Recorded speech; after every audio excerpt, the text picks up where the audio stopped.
Israel terus melanggar gencatan senjata yang dimulai 17 April lalu dan kemudian diperpanjang hingga pertengahan Mei. Israel mengklaim serangan mereka menargetkan kelompok Lebanon pro-Iran dan Hizbullah. Namun kenyataannya, saudara, justru banyak korban yang merupakan warga sipil. Serangan Israel yang diklaim menyasar Hizbullah dan warga pro-Iran menyebabkan kerusakan luar biasa di Lebanon. Tak hanya kerusakan infrastruktur, korban jiwa pun berjatuhan. Kementerian Kesehatan Lebanon menyebut 41 orang tewas selama 24 jam dalam serangan udara terbaru Israel pada Sabtu lalu.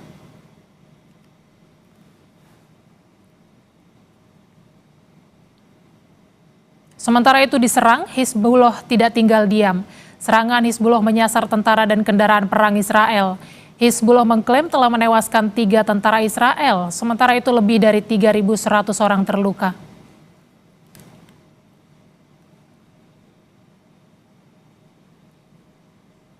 Saling serang Israel dan Hizbullah seiring dengan perang Iran dan Amerika Serikat, saudara. Korban tewas dan luka di Lebanon terbanyak sejak 2 Maret lalu. Total korban tewas mencapai 2.569 orang, sementara korban luka 8.183 orang.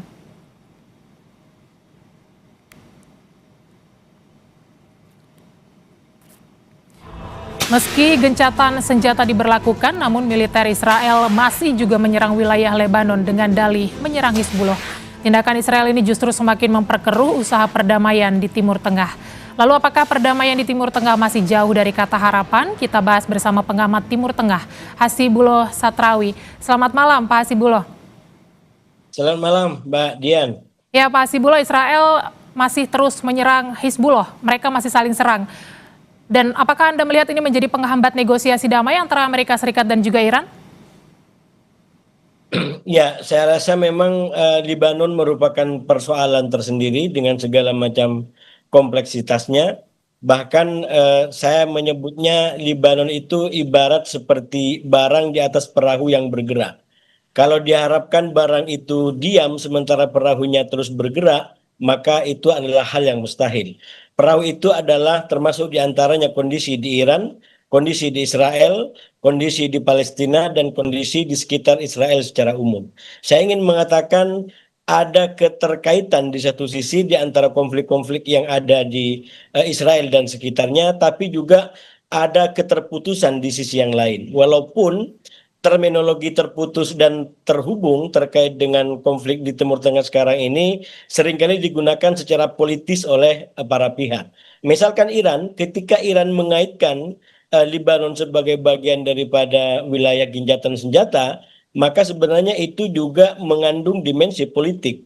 Karena dengan itu Iran ingin memasukkan Hizbullah di dalam dirinya, dan itu merupakan satu bagian daripada kelompoknya. Walaupun pada waktu yang bersamaan Iran belum pernah koordinasi dengan otoritas Lebanon. Hal yang sama sebenarnya juga dari sisi Israel. Ketika Israel menganggap Lebanon persoalan yang terpisah, itu adalah persoalan yang juga politis, sikap yang juga politis. Karena pada ujungnya dengan memisahkan Lebanon dari Hizbullah, maka sebenarnya mereka ingin memecah belah. Dan ketika mereka menganggap Lebanon sebagai sebuah persoalan terpisah, mereka tidak betul-betul mau bermusyawarah, mau bernego dengan Hizbullah.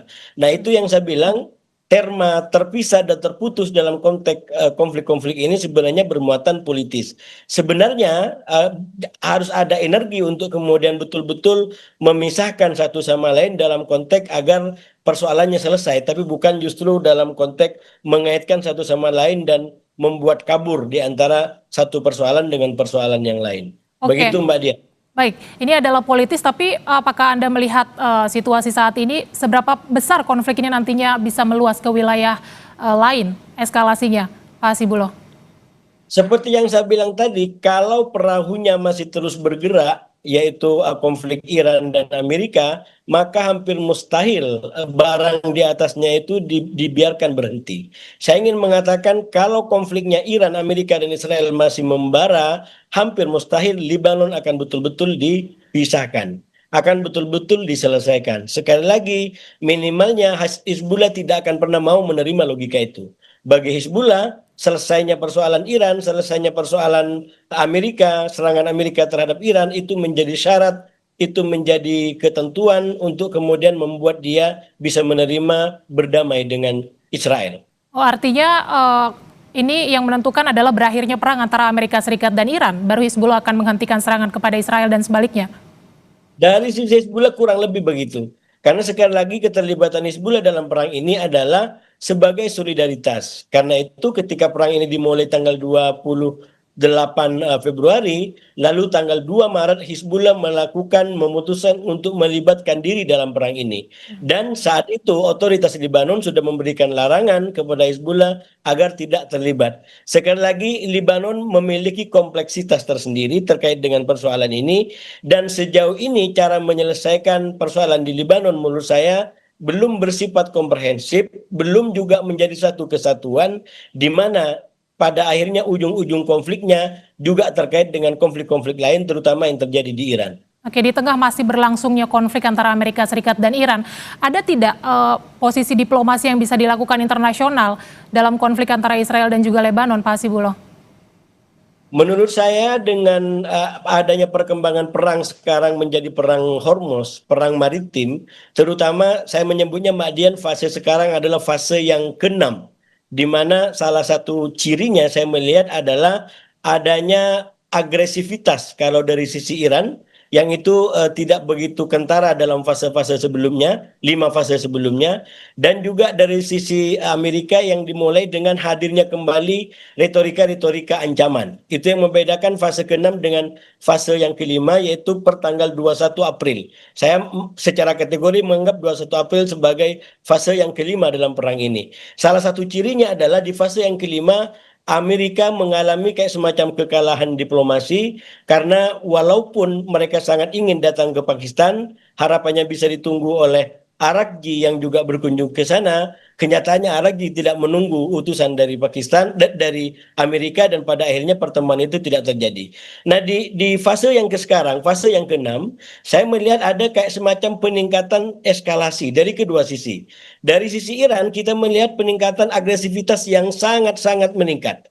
Yang terbaru misalkan itu kita bisa lihat dari sikapnya Badan Intelijen Garda Revolusi Iran yang menyatakan dalam bentuk ultimatum silakan Amerika memilih 2. Yang pertama adalah opsi serangan militer yang mustahil, yang kedua atau bersepakat dengan Iran. Coba bayangkan Iran sekarang sudah berani mengancam secara terbuka, secara agresif kepada Amerika. Nah sementara dari sisi Amerika saya juga melihat setelah 1 Mei kemarin ada kayak semacam peningkatan retorika yang sebelumnya kurang begitu berenergi, tapi ini Trump kemudian sudah mulai kembali kepada nada-nada ancaman. Misalkan yang terbaru, Trump mengatakan walaupun proposalnya belum tentu diterima dan malah mengatakan ada kemungkinan opsi militer diambil kembali. Artinya apa? Saya melihat ini dua pihak sekarang sama-sama siap untuk berunding tapi juga sama-sama siap untuk berperang. Baik. Dan kalau baca sebabnya dalam konteks Amerika, konteksnya adalah sepertinya Amerika merasa aman dari jebakan 60 hari. Nah dari Iran, saya melihat kenapa menjadi lebih agresif, itu disebabkan oleh efektivitas atau dampak daripada blokade yang dilakukan oleh Amerika. Jadi saya melihat itu dampak yang sangat kuat bagi Iran. Karena itu Iran menjadikan persoalan blokade itu persoalan yang sangat krusial, bahkan itu hal utama yang harus diselesaikan oleh Amerika kalau Amerika ingin menyelesaikan soal-soal lain termasuk soal nuklir. Oke, sikap Amerika Serikat menjadi penentu berakhirnya konflik antara Israel dan juga Lebanon karena kita tahu perang ini juga menimbulkan banyak korban jiwa. Terima kasih atas ulasan Anda Pak Hasibullah Satrawi, pengamat Timur Tengah di Kompas Malam. Selamat malam dan sehat selalu.